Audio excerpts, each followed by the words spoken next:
Today, Theresa May has written in the Sunday Times, "Trust me, I'll take back control, but I'll need your help."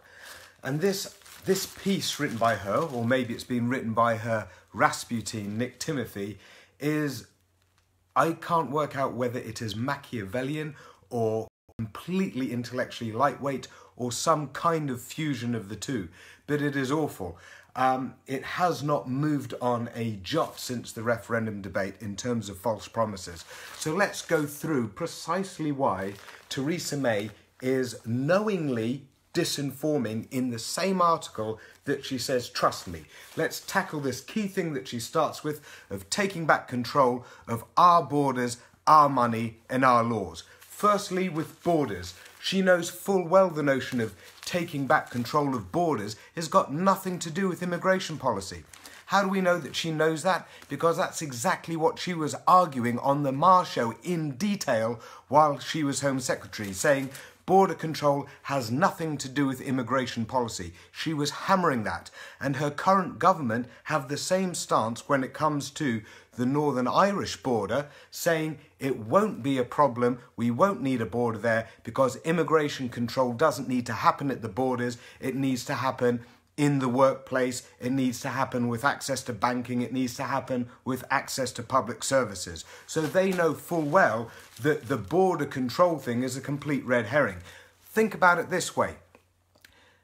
We have 40 million visitors come to the UK annually. 40 million. And they will be business visitors, visiting friends, tourism, the lot. Whether they all flow in and flow out has got nothing to do with the proportion that settle. What makes people settle? It is the rules around whether they can get a job there or whether they can live there. That's what immigration policy is. It's at that level. And she knows this full well. Then there's an issue of whether you're there legally or illegally. And if you're there illegally, well, the EU's got nothing to do with how you find those people and then deal with them or deport them. And if you do it, it is a hostile environment or not.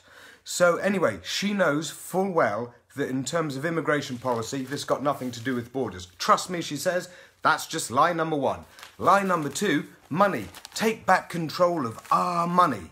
There is no Brexit dividend, and she knows that there is no Brexit dividend. All the analyses show that there is no Brexit dividend. So what money are we taking back control of? Our contribution to the EU is 1% of GDP. After rebate and after returns on that investment at the superficial level, that's 0.5% of our GDP that we're spending there. It's approximately equivalent to our spending. About 0.5% of our total spending is going to the EU. That is not vast sums of money, like she says here, vast sums of money. That is not vast. However, the amount of money that we are losing because of Brexit is vast. So to say, as she does here, that we will take back control of vast sums of money that we can put into our NHS is like saying, I will spend 100 quid on a train ticket to go and pick up 10 quid that we can then spend on our NHS. You are burning money overall.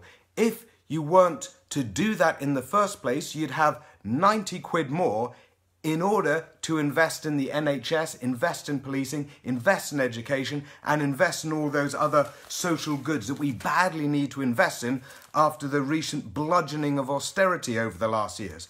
Finally, take back control of our laws. Oh, really? Well, let's look at the laws that we currently use. Some of them are determined in the national space and others are determined in the international space by mutual agreement with 27 other countries. We'll sort out some things in the international space. So, what happens when you pull out of that? Well, if our businesses still want to abide by the laws in the international space, like those with the single market, then essentially we're not having any say of those laws anymore. So we'll be taking back control of some laws that are just pertinent to the UK, but we will be throwing away control over a whole set of other laws, the majority of other laws, that our businesses will be operating under. That's not taking back control of our laws, that's throwing away our control at the international level of the laws under which we operate. And so this whole article is just full of all of the sound-bitey kind of dross that we saw during the referendum debate, or that we saw immediately after when she decided to stamp that into her modus operandi. She has clearly learned nothing in all of this time. She is still negotiating, not with the EU, but with fantasies within her own party, or fantasies within the nexus between the tabloid press and her own party. And the EU is sitting at a table over there saying, what are they chatting about? When are they going to come back with something that is acceptable to everyone? This is the terrifying thing. She also says that she wants to deliver all of these trade deals around the world that are going to be beneficial for people, when she knows full well, because of analysis done by our civil service and Treasury, that that would not deliver more money, it would deliver less. And this would not be good for our abandoned communities and working classes, because trade deals are not free money. Trade deals are trade-offs, and they are brutal and they hurt and they gut communities, and that's what globalization is about. So if they do bring any money, it's money that comes in at the top that then needs to be redistributed to the bottom. But it looks like these trade deals are going to be a money loser anyway, and yet she still keeps chasing it. Why? Because she is claiming that this is what people voted for. Let us be very clear, people.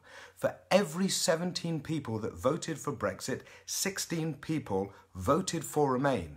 So if just one of those 17 that voted for Brexit expected that Brexit to be an EFTA situation, a staying in the single market situation, a keeping freedom of movement and keeping customs union situation, then suddenly you do not have a majority for that. You do not have a vote for that in 2016. You do not have a mandate for that in 2016.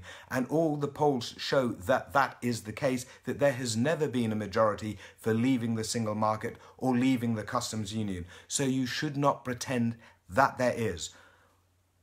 What we are looking at is leave one, so you've got, and then those that are proponents of it try to run the whole show. So this is not just a tyranny of the majority with regard to the original vote, but there is also a tyranny of the majority within the leave camp, which means overall in the country there is a tyranny of the minority, of the Church of Brexit, guiding us all down the path of hard Brexit, which has never had majority support within the country.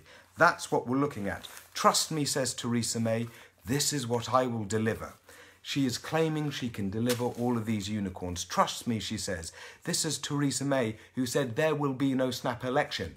And then there was a snap election. She will say whatever she needs to say. But furthermore, she says, but I'll need your help. What are we supposed to do? Just turn a blind eye to all of the problems we can see and blindly cheerlead as we are led off by the Pied Piper down the path of unicorns? No, I'll tell you what we're going to do. We're not going to offer help in that sense. We're going to offer help in the proper British way by getting educated about what the situation is, speaking truth to power, and having that robust democratic environment as we go forward. And that includes a people's vote on whatever deal she tries to come back with.